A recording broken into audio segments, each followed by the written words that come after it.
Hello भाई लोग, कैसे हैं आप सब लोग। भाई लोग, मेरा एक रिक्वेस्ट है कि वीडियो को पूरा देखकर जाना, क्योंकि मेरा चैनल डाउन चल रहा है। तो आपकी थोड़ी सी प्यार की ज़रूरत है, तो वीडियो को पूरा देखना। तो चलो फिर वीडियो को शुरू करते हैं। क्या ये कह रहा है कि मैं जिस दुनिया में रह रहा था वो रियलिटी नहीं था, लेकिन ये जगह क्या है, कैसा बकवास है।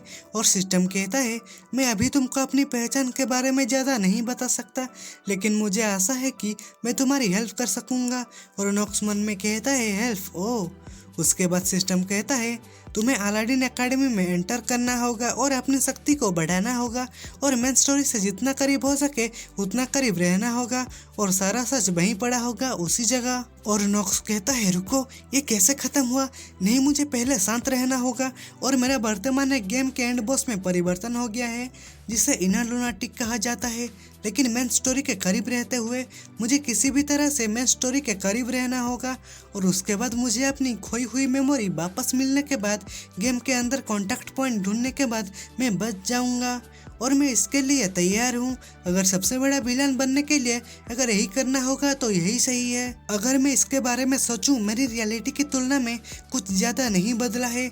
2 साल पहले जब मेरी मेमोरी खो दी थी, शुरुआत सही में एक बहुत ज़्यादा बीमार था। हर पल मेरी मौत की उल्टी गिनती चल रही थी और मैंने अपना टाइम डर में बिता दिया, यह सोचते हुए कि मैं कब मारूंगा।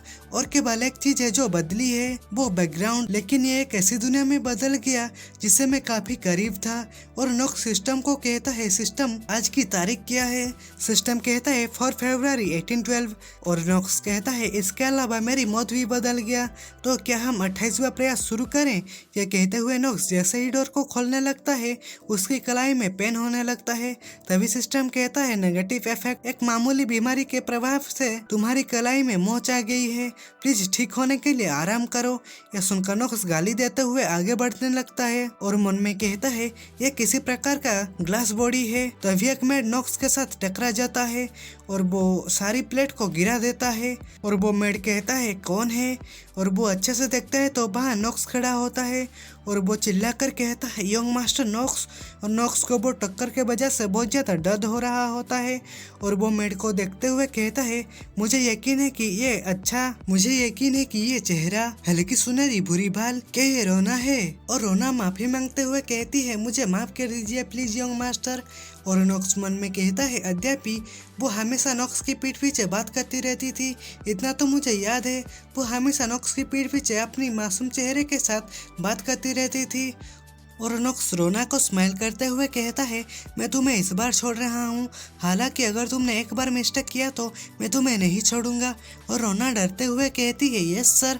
और नॉक्स वहाँ सबको देखते हुए मन में कहता है ऐसा महसूस हो रहा है कि जैसे हमारे चारों ओर शांति हो गई है। और सभी मेरे चुपचाप खड़े होते हैं क्योंकि नॉक्स उनको पीटता है। उसके बाद नॉक्स उठते हुए मन में कहता है अरे हाँ, मैं अपनी फैमिली का ट्रस्ट था। नॉक्स तुम कैसे अपने जीवन जी रहे थे? और रोना कहता है लेकिन यंग मास्टर आप इतनी सुबह कहाँ जा रहे हैं? और नॉक्स कहता है ट्रेनिंग हॉल।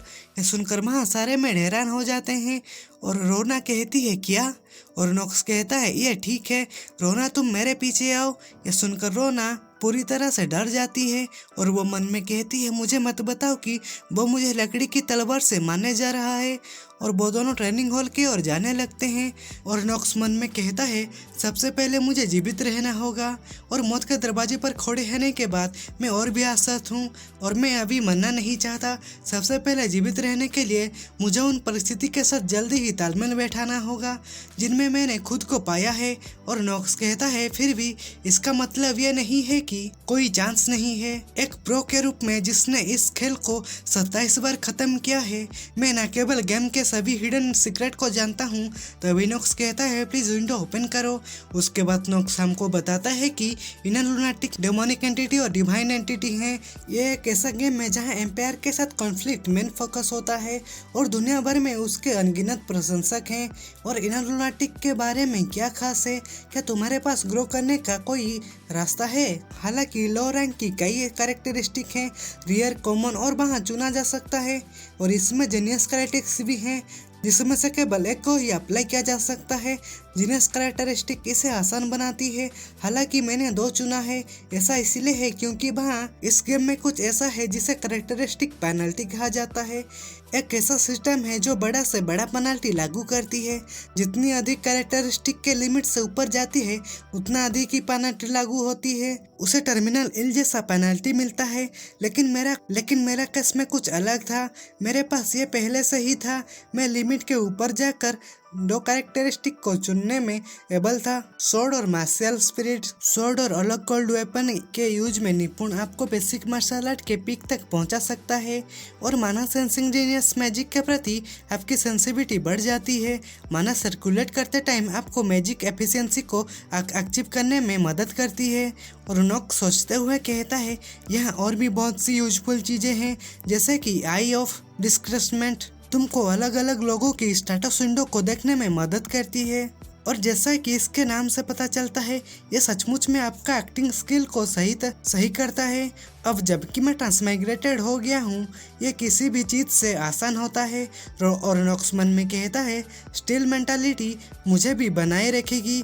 युद्ध में कांपना, खतरनाक सिचुएशन में प्रॉब्लम झूठ बोलता है। नेगेटिव कैरेक्टरिस्टिक में हालांकि चिंता का विषय यह है कि मैं एक चलता फिरता हॉस्पिटल जैसा हूँ। ठंडे हाथ और पैर के मामले में इग्निशन स्किल के बिना ग्लासियल जोन में पैर रखना असंभव है। और जब तक मैं अक्सर बीमार रहता हूँ, मैं गेम के चैप्टर में मैं बेहोश हो जाऊँगा। मुझे नहीं लगता कि मैं इसकी मदद नहीं कर सकता। चलो फिर इसे एक एक करके सॉल्व करते हैं। और नॉक्स ट्रेनिंग हॉल में पहुंच जाता है और रोना धीरे धीरे कहता है, हम लगभग ट्रेनिंग हॉल में पहुंच चुके हैं। और लेकिन क्या वो सचमुच में अंदर जाने वाला है? और वो कुछ सोचने लगता है और वो ट्रेनिंग हॉल गेट को खोल लेता है। और वो मन में कहता है, फास्ट कोर्स ऑफ लिंग्विशमेंट।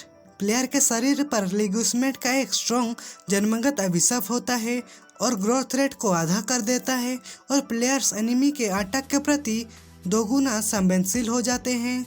और क्या मुझे कोर्स ऑफ लिंग्विशमेंट से छुटकारा पाने का शुरुआत करनी चाहिए? उसके बाद सनशिफ्ट होता है और हम नॉक्स को देखते हैं। वो स्वॉर्ड को पकड़कर खड़ा होता है और वो कहता है, इससे कोई फर्क नहीं पड़ता कि मैं कितना सोचा, मैं केवल एक ही निष्कर्ष पर पहुंच सका। और वो नॉक्स वुडन स्वॉर्ड को कुछ देर ही पकड़कर उसकी हालत खराब हो जाता है और वो तलवार को छोड़कर नीचे गिर जाता है और कहता है, सावधानी पूर्वक विचार विमर्श के बाद मैंने यही निष्कर्ष निकाला कि मैं एक ऐसा व्यक्ति जो 10 बार भी तलवार को घुमा नहीं सकता। और यह सोचना कि कोर्स ऑफ लिंग्विशमेंट इतना दुर्बल करने वाला अभिशाप था जैसा कि एक्सपेक्ट था। वो बहुत सारे वेल मेंटेन हथियार है। और रेना पर फैमिली को किस चीज ने अलग पहचान दी और उन्हें प्रसिद्धि के लिए प्रेरित किया। अलग अलग शक्तिशाली नोबल फैमिलीज के बीच क्या तलवार और डार्कनेस एट्रीब्यूट में उनकी दक्षता है। और यही कारण है कि उन्होंने ये फेम कमाया है, उनकी स्वॉर्ड आर्ट के कारण, जो उनकी सोर्स को डार्कनेस की शक्ति से भर देती है। उनकी स्वॉर्ड और उन्हें अपने दुश्मनों को आसानी से काटने की अनुमति देती है। और उनकी लीडर की तलवार के कारण इस वेपन को डार्क स्वॉर्ड ऑफ फोर्स कहा जाता है। और यह तलवार उन्हें दिया जाता है जो फैमिली का अगला हेड बनने वाला होता है। और नॉक्स सोचते हुए मन में कहता है, क्या मुझे कोई लेना देना है? मैं अपनी स्वॉर्ड आर्ट के अलावा और भी बहुत कुछ चाहता हूँ। इसीलिए इस परिवार का हिस्सा होने के बहुत सारे फायदे हैं। उदाहरण के लिए पैसा और जैसा कि एक्सपेक्टेड था, पैसा ही सब कुछ है। रेना पर फैमिली इस दुनिया का सबसे अच्छा फैमिली है। जाहिर तौर से उनके पास इतना पैसा है कि वो सड़ जाता है और वो सब लोग बड़ी मात्रा में ये पैसा दे सकते हैं। उनके सबसे छोटे बेटे नॉक्स के पिता थियो, अगर नॉक्स अपनी इच्छा अनुसार पैसा खर्च करता, शायद उसे इसकी परवाह नहीं होती। और क्या नॉक्स एक कैरेक्टर नहीं है जिसे सबसे पहले सब कुछ दिया गया था और एक प्रतिष्ठित परिवार का सबसे छोटा बेटा बेकार हो गया? उनका कैरेक्टर साफ है, फिर भी मैं खूब पैसा खर्च करूंगा। उसके बाद नॉक्स धीरे धीरे उठने लगता है और मन में कहता है, मैं दौड़ नहीं पाऊंगा। इससे पहले कि जो चीज मैंने रूना को तैयार करने के लिए कहा था वो पूरी हो जाए। उसके बाद कुछ देर के पहले की सीन को देखते हैं। रोना वो सारे चीज ले आया था जो नॉक्स ने कहा था। रोना कहती है, मैंने लकड़ी की तलवार, एक तौलिया और पीने के लिए पानी भी ले आया हूँ। और रोना मन में कहती है, क्या वो यंग मास्टर सच में एक्सरसाइज करने के बारे में सोच रहा है। उसके बाद नोक्स रोना को कहता है, आसपास कोई नहीं है ना रोना, यहाँ आओ। रोना ये सुनकर डर जाती है और वो कहती है, क्यों, क्या वो मुझे मारने वाला है। और नोक्स कहता है, तुम किसी के बारे में बात कर रहे हो। और बस करीब आओ। और नोक्स रोना को कुछ कहता है और रोना कहती है, क्या आप इतने सारे पैसे खर्च करने जा रहे हो। मैं ऐसा दिखावा करूंगा कि मैंने आपकी कोई बात नहीं सुनी है। और नोक्स कहता है, कुछ भी मत बोलो, बस इससे मेरे लिए लाओ। रोना घबराते हुए कहती है, यस सर, प्लीज मुझे डांटो मत। वो बिल्कुल भी नहीं बदला। उसके बाद नोक्स मन में कहता है, मैं नहीं जानता कि रोना काम चलाने में कितना अच्छा है, लेकिन अगर वो जल्दी काम करती है तो वो कल ला सकती है। लेकिन जब तक वो उसका काम पूरा करता है, मैं अपनी अभिशाप को कम करने में लगा रहता हूँ। तभी वहाँ एक आदमी आ जाता है और कहता है, ग्रेडिंग यंग मास्टर। और नोक्स उसको देखकर कहता है, तुम, ये कहते हुए, और ये आदमी रेनहापर फैमिली का बटलर है, इसका नाम रॉटवेल है, यह रेनहापर फैमिली का ट्रू अथॉरिटी है और मैं सबसे छोटा बेटा, किसी के साथ खिलवाड़ नहीं कर सकता।